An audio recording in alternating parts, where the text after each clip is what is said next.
तो इसके लिए हमें एक फ्रेमवर्क पढ़ना बहुत ज़्यादा ज़रूरी है, क्योंकि संविधान कैसे बना, संविधान को बनाने की क्या प्रक्रिया थी, इसकी क्या पृष्ठभूमि थी, इसकी शुरुआत कहाँ से हुई थी।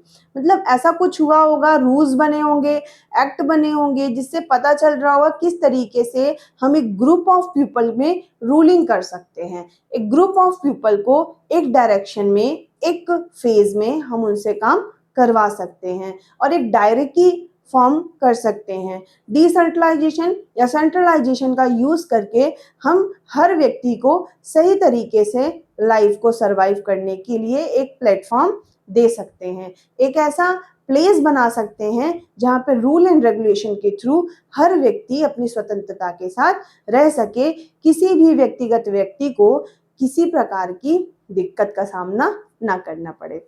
तो चलिए हम शुरू करते हैं। Hello friends, welcome to my YouTube channel target classes shadow.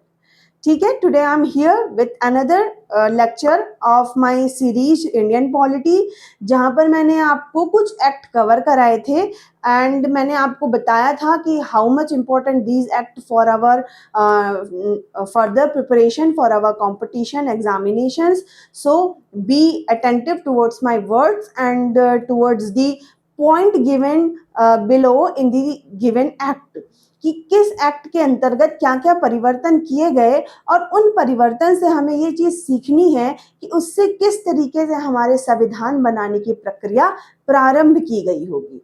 देखिए, अगर संविधान बनाने की प्रक्रिया की बात करते हैं तो डाइवर्सिटीज तो इंडिया में है ही, अलग अलग राज्यवंश भी हुआ करते थे, तो उनकी भी एक अलग अलग रूल बुक हुआ करती थी। बट उनकी रूल बुक और इन एक्ट में क्या अंतर होता है कि ये एक्ट स्पेसिफिक हम किस तरीके से संविधान का निर्माण कर रहे हैं और यहाँ पर हम हर धर्म को लेकर चल रहे हैं। जैसे कि हम पहले देखते थे कि कोई राजा महाराजा का जो स्पेसिफिक एरिया हुआ करता था वो किसी लैंग्वेज से रिलेटेड होता था या उसको बना दिया जाता था, तो वहां पर हमको ज्यादा डाइवर्सिटी देखने को नहीं मिलती थी। बट जब हम किसी कंट्री की बात करते हैं तो वहां हमको डिफरेंट टाइप ऑफ पीपल्स देखने को मिलते हैं और उन पीपल्स को जब वो सरवाइव करें तो व्यक्तिगत रूप से वो स्वतंत्रता के साथ रह सकें और किसी भी प्रकार से उनके जीवन जीने की प्रक्रिया के अंतर्गत कोई हस्तक्षेप या कोई ऐसा डिस्क्रिमिनेशन ना आ पाए। इसको प्रमुखता देने के लिए हर एक डेमोक्रेटिक कंट्री कॉन्स्टिट्यूशन बनाने की कोशिश कर रही थी। अब हम जिस समय की बात कर रहे हैं तो उस समय हम एक डोमिनियन कंट्री थे, तो हमारे लिए ब्रिटिशर्स ने कुछ एक्ट बनाए थे जिनके कई सारे प्रावधान ऐसे भी हैं जिनका उपयोग हमारे संविधान में किया गया। तो चलिए, इस सीरीज में हमने कुछ एक्ट को कवर किया था। जैसे कि हम देखते हैं कि हमने 1773, जिसको रेगुलेटिंग एक्ट कहा जाता था, जिसमें हमने पढ़ा था कि जो गवर्नर होंगे बंगाल के, अब उन्हें गवर्नर जनरल ऑफ बंगाल कहा जाएगा। इस तरीके से कई परिवर्तन किए गए थे, आप प्रीवियस वीडियो में चेक कर सकते हैं। फिर इसके बाद में हमने 1784 की बात की थी कि उस समय में पिट्स इंडिया एक्ट बनाया गया था और जिस एक्ट के अंदर डुअल सिस्टम ऑफ गवर्नमेंट को यहाँ पर प्रमोट किया गया था, जहाँ पर कमर्शियल फंक्शन और पॉलिटिकल फंक्शन को सेपरेट किया गया था। आफ्टर दैट हमने देखा था चार्टर एक्ट 1813, जिसमें हमने देखा था किस तरीके से ईस्ट इंडिया कंपनी की मोनोपोली को खत्म किया गया था और टी और ओपियम में अभी भी ये चीजें थी। हम 1833 में क्या देखे, यहाँ पर हमने देखा it is a final step toward centralization. अब इसके बाद में हमने ये भी देखा कि यहाँ पर जो गवर्नर जनरल ऑफ बंगाल होते थे ये गवर्नर जनरल ऑफ इंडिया के रूप में जाने जाने लगे और उस टाइम वो लॉर्ड विलियम बेंटिक थे जिन्होंने ये पद सर्वप्रथम संभाला था। चलिए, हम इसके बाद हम इसी सीरीज में आगे जब पहुंचते हैं तो हमारे पास है गवर्नमेंट ऑफ इंडिया एक्ट 1858। अब हम यहाँ पर देखेंगे कि यहाँ पर हो क्या रहा है, कैसी स्थिति पैदा हो रही है। 1858 के थोड़े से हम पीछे जाते हैं 1857 में। 1857 में क्रांति हुई थी और इस क्रांति के अंतर्गत जो हमारी ईस्ट इंडिया कंपनी थी, जिसकी रूलिंग अभी कंपनी के रूप में हो रही थी, अब ये ब्रिटिश क्राउन के रूप में होगी। So here we clearly see that the transferred government of India from the company to the British Crown. It is the first step taken in 1858 Act. तो चलिए, आज का हमारा लेक्चर स्टार्ट होता है इंडियन पॉलिटी के अंतर्गत हम हिस्टोरिकल बैकग्राउंड को कवर कर रहे हैं, हिस्टोरिकल बैकग्राउंड को हम कवर कर रहे हैं, जिसमें आज का हमारा टॉपिक है 1858। तो 1858 का जो एक्ट था उसमें क्या क्या चीजें हुई, तो सबसे पहले हमने देखा here the Government of India transferred, Government of India transferred from company to British crown.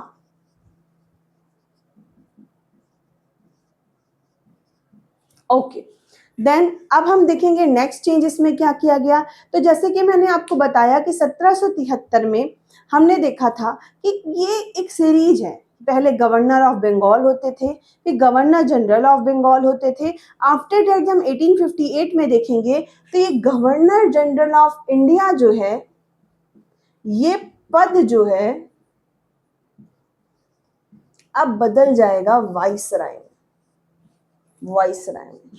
तो अब जो गवर्नर जनरल ऑफ इंडिया का पद है, अब इससे किस नाम से जाना जाएगा, वाइसराय के नाम से जाना जाएगा। इस पद को संभालना का जो दायित्व था सर्वप्रथम लॉर्ड कैनिंग को दिया गया था। तो ये भी हम देखा जा सकता है कि लॉर्ड कैनिंग जो है वो पहले व्यक्ति थे जिन्हें वाइसराय के पद में रखा गया था। चलिए, अब हमने बात की थी, जो हम पिछले एक्ट पढ़े थे, इसमें हमने दो ऐसी बॉडी की बात की थी, जिसमें से एक तो होती है BOD, BOC, board of control, ठीक है, और दूसरी बॉडी हमने पढ़ा था कोड ऑफ डायरेक्टर। तो दो बॉडी के बारे में हमने पढ़ा था, board of control and code of director. तो ये जो दोनों बॉडीज थी हमारी, इनके स्पेसिफिक काम थे जिसको ये परफॉर्म करते थे, इनको स्पेसिफिक पावर दी गई थी। लेकिन जब हम 1858 में आते हैं तो यहाँ पर ये दोनों ही बॉडी को एबॉलिश कर दिया गया, मतलब बोर्ड ऑफ कंट्रोल और कोड ऑफ डायरेक्टर्स, ये दोनों ही पद को पूरी तरीके से खत्म कर दिया गया। इसकी जगह पे नया पद बनाया गया जिसे कहा गया सेक्रेटरीट ऑफ स्टेट। तो सेक्रेटरीट ऑफ स्टेट को क्या किया गया, स्टैब्लिश्ड किया गया। तो यहाँ पर हमने क्या क्या चेंजेस देखा, हमने देखा कि यहाँ पर गवर्नमेंट ऑफ इंडिया जो है वो कंपनी से ब्रिटिश क्राउन में आई। सेकंड में हमने देखा जो गवर्नर जनरल ऑफ इंडिया हुआ करते थे, अब वो वाइसराय ऑफ इंडिया होंगे, जिनका पहला पद था लॉर्ड कैनिंग का। आफ्टर दैट हमने देखा जो बोर्ड ऑफ डायरेक्टर्स की पद एक पूरा सिस्टम बनाया गया था, और कोड ऑफ डायरेक्टर्स का, बोर्ड ऑफ कंट्रोल का, इन दोनों को ही अबॉलिश करके सेक्रेटरीट ऑफ स्टेट का जो पद है उसको स्टैब्लिश किया गया। तो ये कुछ ड्रास्टिक चेंज थे जो 1857 के रिवॉल्ट के बाद में किए गए। तो यहाँ पर डुअल सिस्टम का एंड हुआ।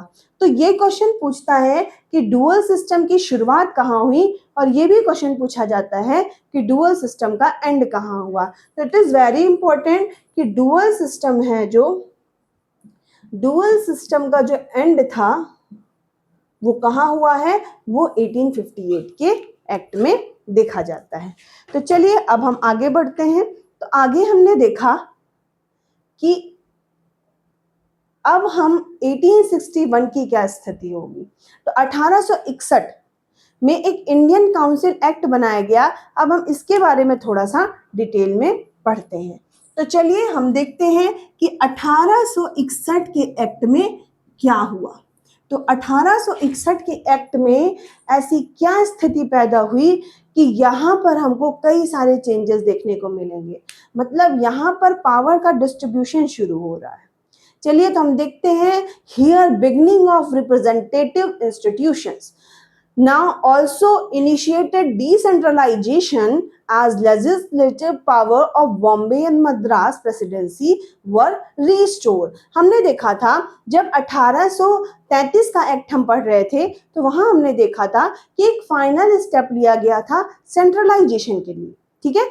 अगर कोई भी ऐसी सिचुएशन होती है जहां पे सेंट्रलाइजेशन होने के बाद में ऐसी स्थिति पैदा होती है कि वहां की जो पॉपुलेशन है वो उससे सेटिस्फाइड नहीं हो रही, कहीं ना कहीं नॉर्मल सी चीजें अगर शक्ति किसी एक व्यक्ति प्रमुख में हो जाती है तो बाकियों को दिक्कत होती है। ये दिक्कत एक क्रांति के रूप में देखी गई 1857 में।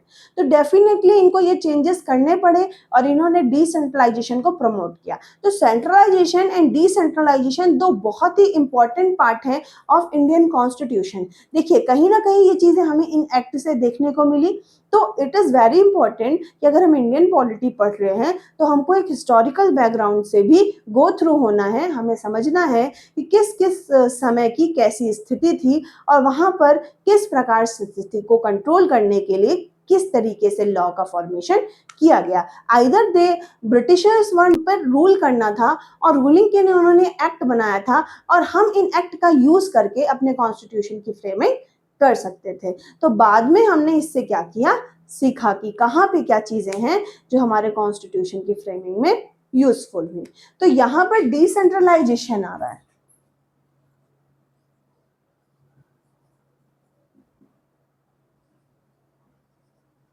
तो डिसेंट्रलाइजेशन देखने को मिला है और ये डिसेंट्रलाइजेशन में हम जो देख रहे थे कि बॉम्बे और मद्रास प्रेसिडेंसी से लेजिस्लेटिव पावर ले ली गई थी। अब ये फिर से रीस्टोर कर दी गई। ये क्या कर ली गई थी, ले ली गई थी, लेकिन इसे फिर से क्या कर दिया गया, फिर से इसे रीस्टोर्ड कर दिया गया।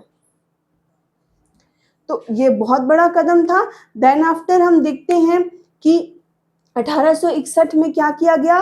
तो यहाँ दो चीजें बहुत महत्वपूर्ण हुई। तो यहाँ पर पहला तो हो गया डिसेंट्रलाइजेशन। इसके बाद मैंने आपको कहा कि यहाँ पर रिप्रेजेंटेशन भी हुआ था। रिप्रेजेंटेशन हुआ था यहाँ पर, किनका रिप्रेजेंटेशन हुआ था, इंस्टीट्यूशंस का।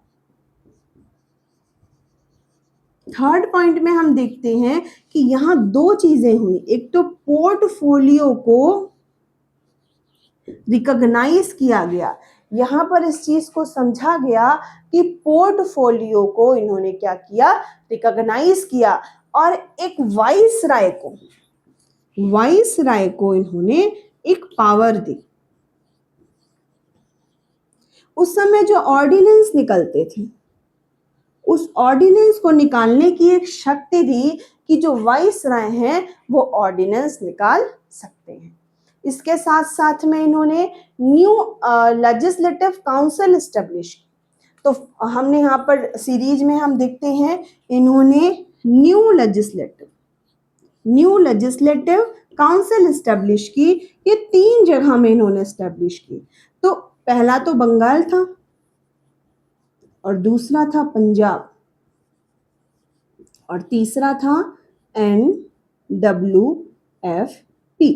अच्छा ये क्या है, नॉर्थ वेस्ट फ्रंटियर प्रोविंसेस। तो इनके लिए क्या किया गया, न्यू लेजिस्लेटिव काउंसिल की फ्रेमिंग की गई। तो देखिए 1861 के एक्ट में काफी इंपॉर्टेंट चीजें की गई, जिसमें से पहला था डिसेंट्रलाइजेशन, दूसरा था रिप्रेजेंटेशन ऑफ इंस्टीट्यूशन और तीसरा, अच्छा डिसेंट्रलाइजेशन था तो हमें ये पॉइंट याद करना है, यहाँ पर जो बंगाल प्रेसिडेंसी थी, जो बॉम्बे प्रेसिडेंसी थी और यहाँ पर जो मद्रास प्रेसिडेंसी थी, जिनसे लेजिस्लेटिव पावर वापस ले ली गई थी, इन्हें फर्दर लेजिस्लेटिव पावर प्रोवाइड की गई। तो चलिए, तो इसके बाद में हमने देखा यहाँ पोर्टफोलियो को रिकॉग्नाइज किया गया, साथ ही साथ वाइसराय को ऑर्डिनेंस मेकिंग पावर दी गई और यहाँ पर 3 जगहों में लेजिस्लेटिव काउंसिल का फ्रेमिंग किया गया, that is Bengal, Punjab and North West Frontier provinces. After that हम देखते हैं इंडियन काउंसिल एक्ट 1892। तो 1892 में क्या हुआ,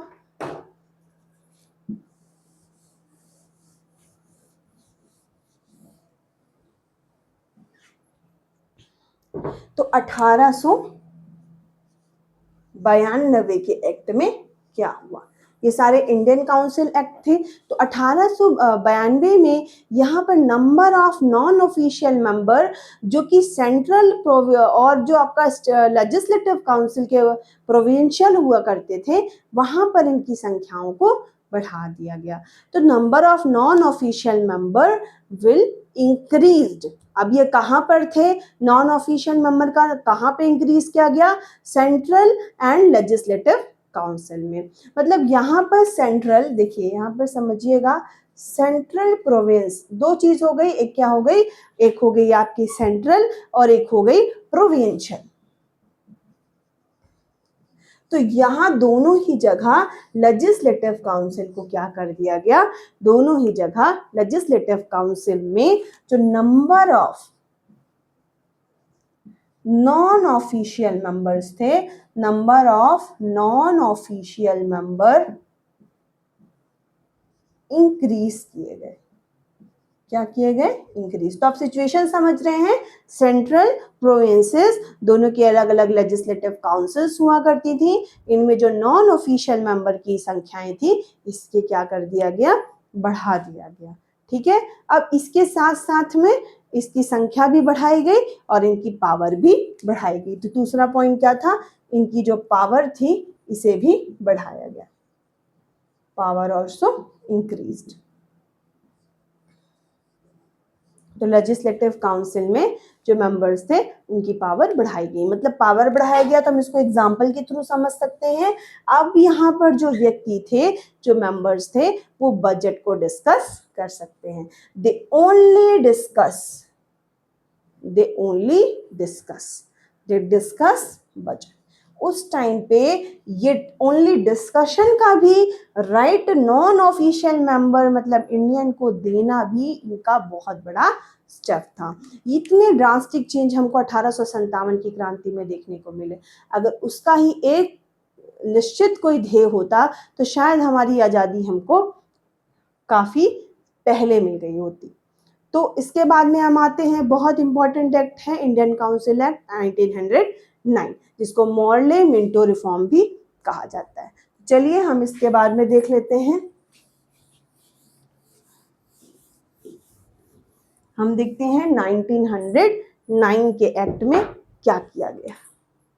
तो 1909 का एक्ट, ये जो आपका एक्ट था इसे अलग नाम से जाना जाता है, इसे मॉर्ले मिंटो रिफॉर्म भी कहा जाता है।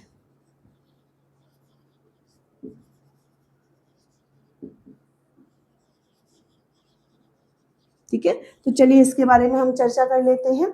तो इसके अंतर्गत क्या किया गया, सेंट्रल और प्रोविंशियल के लेजिस्लेटिव काउंसिल का साइज बढ़ाया गया। अच्छा, हम थोड़ा सा पीछे आते हैं, या हमने क्या देखा, उनके number of non official member बढ़ाए गए। और इसी जगह पे सेंट्रल और प्रोविंसेस में सेम सिचुएशन है। यहाँ पर लेजिस्लेटिव काउंसिल का जो साइज था उसे क्या करा गया, इंक्रीज किया गया। ठीक है, चलिए तो आगे हम देखते हैं नेक्स्ट पॉइंट। तो यहाँ पर सेपरेट इलेक्टोरेट आया है। ये एमपीपीएससी में कई बार पूछा है कि मुस्लिम को सेपरेट इलेक्टोरेट किस एक्ट के थ्रू मिला है। तो यहाँ पर मुस्लिम रिप्रेजेंटेशन की जो शुरुआत हुई थी ये कब हुई थी, 1909 में इलेक्टोरेट इनको दिया गया। ठीक है, तो ये भी आप यहाँ पर लिख सकते हैं कि 1906 में मुस्लिम लीग का फॉर्मेशन हुआ था। तो ये एक एकता को दिखाने के लिए यहाँ पर इन्हें क्या दिया गया, सेपरेट इलेक्टोरेट दिया गया। साथ ही साथ ये क्वेश्चन एमपीपीएससी में कई बार पूछा है। फिर नेक्स्ट हम देखते हैं, एनलार्ज्ड किया इन्होंने फंक्शंस ऑफ लेजिस्लेटिव काउंसिल। मतलब 1892 में हमने देखा कि इन्होंने क्या किया, कुछ फंक्शंस बढ़ाए थे लेजिस्लेटिव काउंसिल के, लाइक वो बजट वगैरह क्या कर सकते थे, डिस्कस करते थे। अब वो बजट में रिजोल्यूशन कर सकते हैं, क्वेश्चन अराइज कर सकते हैं। तो ध्यान दीजिएगा, यहाँ पर क्या हुआ था, number of non official member increase हुए थे। यहाँ पर क्या हो रहा है, लेजिस्लेटिव काउंसिल का जो साइज है वो इंक्रीज होता है। देखिए number of value of non official only increase हो रहे हैं, बट साइज हो रहा है, मतलब ओवरऑल जो संख्या है वहां के मेंबर की वो इंक्रीज हो रही है। ठीक है, अगर स्पेसिफिक पूछेगा non official, the answer will be 1892, but if it not clear and आपसे ये पूछता है कि साइज कब इंक्रीज हुआ था, तो दैट इज 1909। और दूसरी चीज यहाँ पर मुस्लिम इलेक्टोरेट हुआ और रिप्रेजेंटेशन हुआ। थर्ड में हम देखते हैं कि यहाँ पर इनलार्ज किया गया, इनलार्ज्ड फंक्शन। तो यहाँ पर लेजिस्लेटिव काउंसिल के जो फंक्शंस थे उसे और बढ़ाते हुए इन्होंने इनलार्ज किया। मतलब अब क्या किया गया, सप्लीमेंट डाला गया कि अब ये कोई क्वेश्चन अरे कर सकते हैं, रिजोल्यूशन कर सकते हैं बजट में। तो यहाँ पर अब क्या कर सकते हैं, ये क्वेश्चंस इनपुट कर सकते हैं, साथ ही साथ रिजोल्यूशन कर सकते हैं बजट। ठीक है, तो ये कुछ चेंजेस यहाँ पर करने को देखा हमने कि यहाँ पर ये कुछ चेंजेस हुए हैं।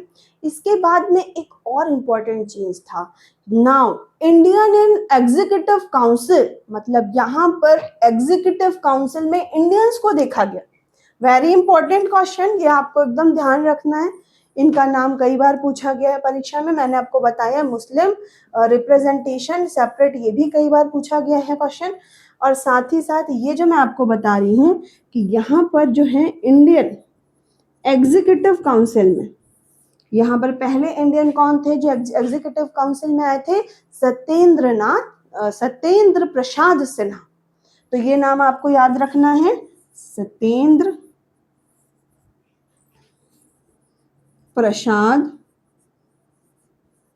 Sinha. It is very important कि सत्येंद्र सिन्हा ने क्या किया था, इन्होंने एग्जीक्यूटिव काउंसिल में इंडियन का रिप्रेजेंटेशन करने वाले पहले व्यक्ति थे। मतलब खाता क्या हो चुका है, इंडियंस का खुल चुका है। तो चलिए, ये हमने 1909 के एक्ट को कवर किया हुआ है। अब हम आते हैं 1919 का एक्ट।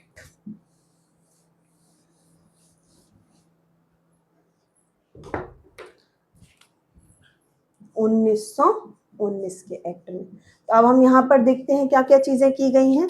तो इसे मॉन्टेग्यू चेम्सफोर्ड रिफॉर्म भी कहा जाता है।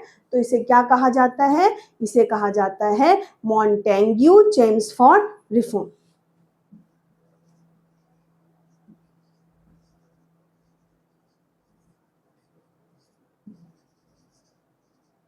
ठीक है, अब यहाँ पर दूसरा हम देखते हैं, इन्होंने क्या किया, इन्होंने इंट्रोडक्शन ऑफ रिस्पॉन्सिबल गवर्नमेंट।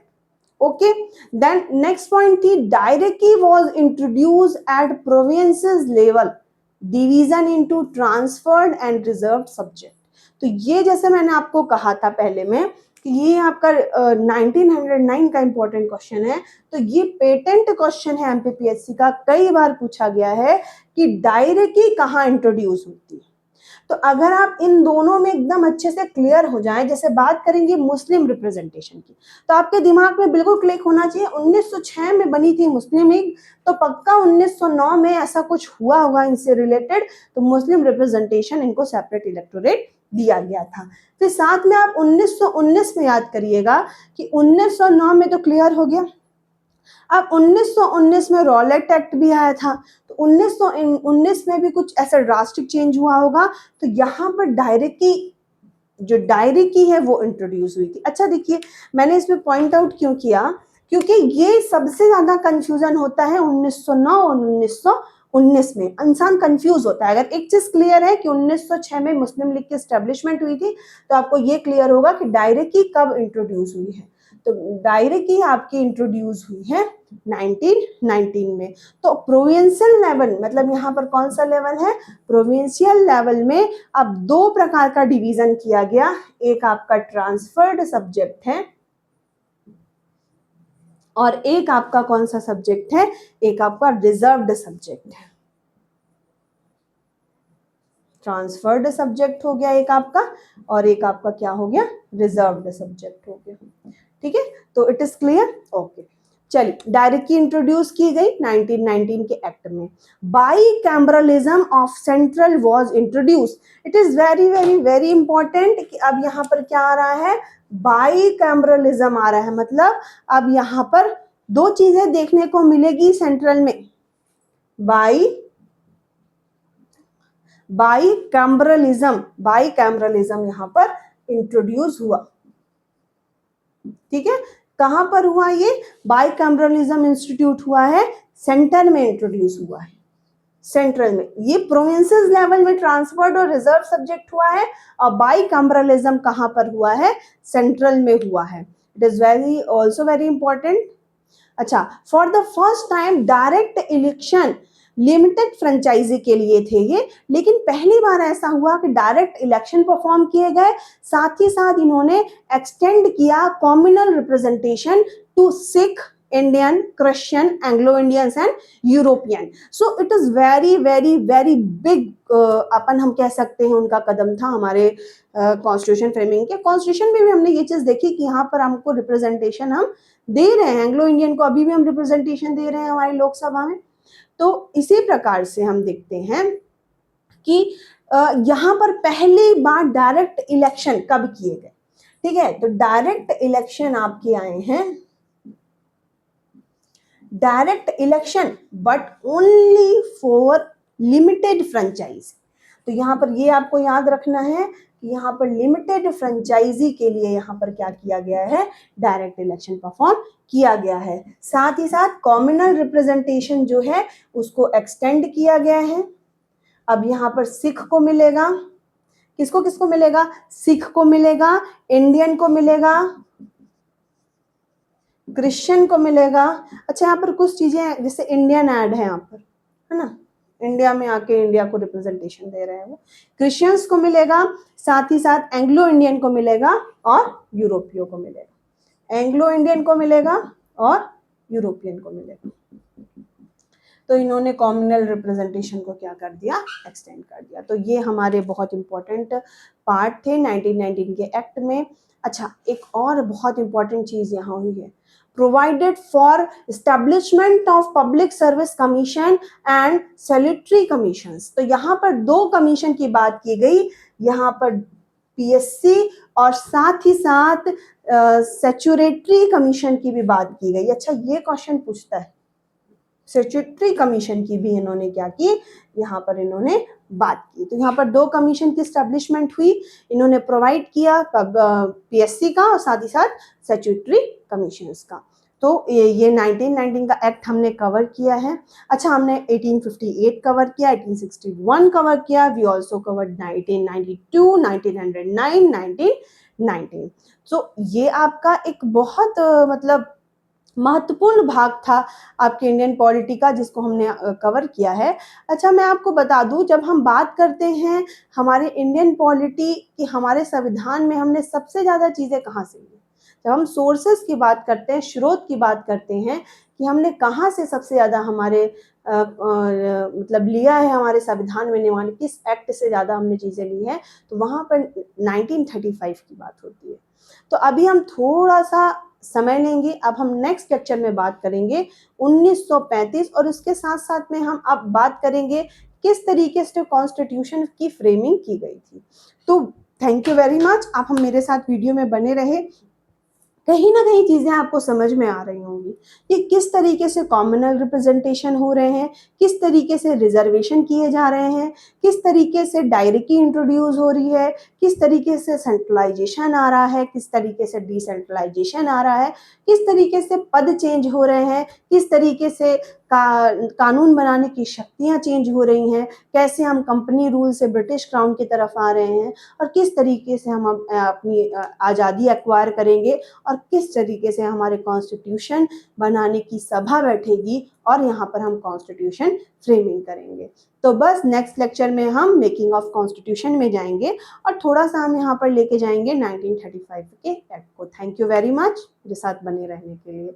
अगर वीडियो आपको अच्छी लगी हो तो आप लाइक करें और इसे शेयर करना ना भूलें। Thank you very much.